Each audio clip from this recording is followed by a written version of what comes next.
आपके पास ऐसी ताकत है कि आप मुख्यमंत्री को जेल भेजते हो। देश के प्रधानमंत्री, देश के गृह मंत्री चुनाव के मुद्दे कहां ले जा रहे हैं? क्यों नहीं नौकरी पर कोई बोल रहा?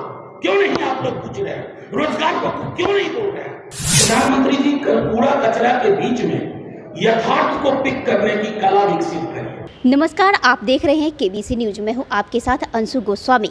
अभी मैं मौजूद हूं पटना के आरजेडी कार्यालय में। यहां पर आरजेडी की तरफ से एक प्रेस कॉन्फ्रेंस रखा गया, जिसे संबोधित करते हुए आरजेडी के राष्ट्रीय प्रवक्ता व राज्यसभा सांसद मनोज झा ने सबसे महत्वपूर्ण आरोप लगाते हुए कहा, बीजेपी के द्वारा संविधान खतरे में है।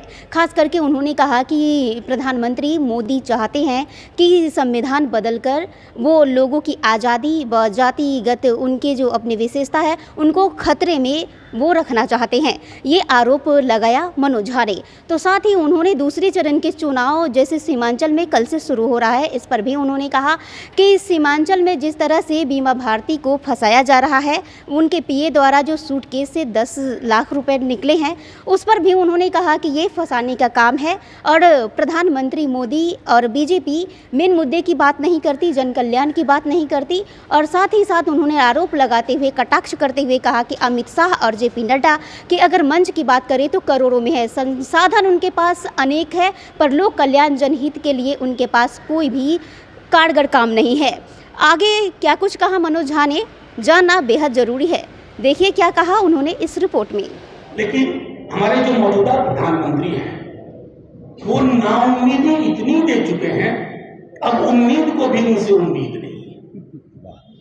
मैं इसलिए कह रहा हूं, जब वो 14 में आए थे, आप सब मुझे बताइए सबसे बड़ा उनका कमिटमेंट क्या था? 2 करोड़ नौकरी प्रतिवर्ष, 15-15 लाख रुपए काले धन के सहार खाते में। लोगों ने बहुमत के वोट दिया, प्रधानमंत्री जी चुप हो गए। अब आप देखिए, पहले चरण के बाद प्रधानमंत्री को जब आईबी रिपोर्ट मिली है, उनकी जुबान को क्या हो गया? वो भूल गए हमारे देश की, हमारे जवानों की शहादत हुई, फूल मालाएं चढ़ाई गई।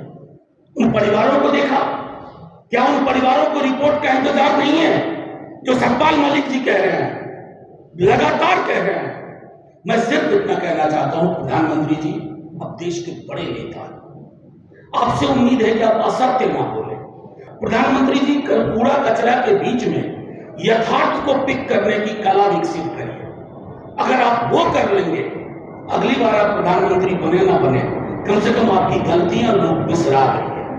आप तो कह जाएंगे काबिल है, क्योंकि इसकी रवायतों को तिल तिल क्षण क्षण मरते हुए हमने देखा और तिल तिल क्षण क्षण मरते हुए देख रहे हैं।